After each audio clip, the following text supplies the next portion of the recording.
Sungguh, taklid buta pada dolar adalah kebodohan hakiki karena mencerminkan ketidakberanian untuk berdaulat. Kedepan New Mind harus bermain lebih cantik. Hal itu semua untuk mengingatkan kita semua. Karena benar deh, dolar yang dilepas jaminan emasnya sangat tidak adil. New Mind tidak suka karena New Mind manusia bebas, free thinker. Kita menelaah senjata tekan berikutnya yaitu Bitcoin. Bitcoin yang di awalnya diterbitkan sejumlah 21 juta Bitcoin. Hingga saat ini sudah beredar sekitar 18,9 juta Bitcoin yang berhasil ditambang atau yang ada di dunia. Adapun Satoshi mewakili sepersejuta Bitcoin. Satoshi adalah unit terkecil dari Bitcoin cryptocurrency. Ini dinamai oleh Satoshi Nakamoto, pendiri protokol yang digunakan dalam blockchain dan cryptocurrency-nya Bitcoin. Sebentar, kita berhenti sebentar. Kita bertanya, who is Satoshi Nakamoto? Jawabannya, ternyata tidak ada manusia realnya. Ini ciptaan rekaan semata di mana untuk menjaga kerahasiaan dan jumlah Bitcoin yang beredar selalu tetap, maka kunci mother chain blockchain-nya BTC atau Bitcoin dibuang, hilang.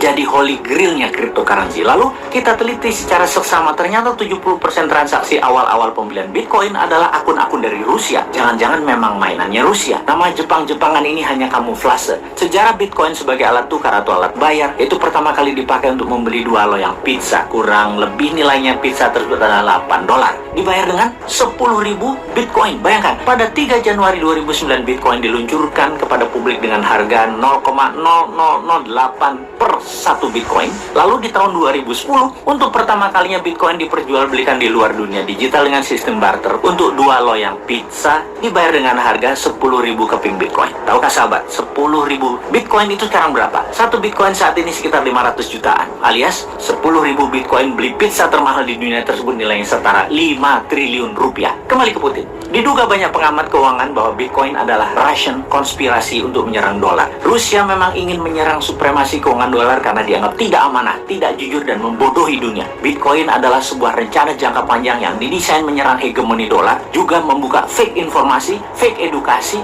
akan dolar dalam sistem ekonomi yang digiring oleh Barat. Itulah cita-cita Putin yang menginginkan kehancuran ekonomi Barat di masa dia masih dalam tampuk jabatannya. Strategi Putin saat ini adalah menggunakan rubel backed by gold, juga membayar dengan emas terhadap minyak bumi dan gas Rusia, kemudian mempromosikan Bitcoin sebagai alat bayar digital di dunia komersial di luar Rusia tentunya. Kemarin baru saja diumumkan, Gucci, sebuah brand fashion kenamaan, menyatakan bahwa mulai bulan depan akan menerima cryptocurrency sebagai alat pembayaran. Ini adalah salah satu hasil pertemuan terakhir Putin dengan pemimpin Prancis Emmanuel Macron yang mengkode untuk Prancis memainkan cryptocurrency, di mana kemudian Gucci merespon, dan sebentar lagi Balenciaga, Bottega Veneta, Alexander McQueen, dan Yves Saint Laurent akan menerima kripto sebagai alat bayar. Sementara itu di Indonesia, walau belum sebagai alat tukar, rasanya sebentar lagi sih, transaksi kripto di Bursa Indonesia dalam 2 tahun ini meningkat tajam. Bahkan dalam catatan keuangan dari Bapepti, per hari transaksi di bursa kripto di Indonesia nilainya per hari 2,8 triliun rupiah. Dibanding dengan Bursa Efek Indonesia yang berdiri lebih dari 30 tahun, transaksi per hari rata-rata hanya 9 triliun rupiah. Kita bandingkan dengan New York Stock Exchange, transaksi per harinya adalah 62 billion dolar atau 100 kali transaksi di Bursa Efek Indonesia. Kemudian,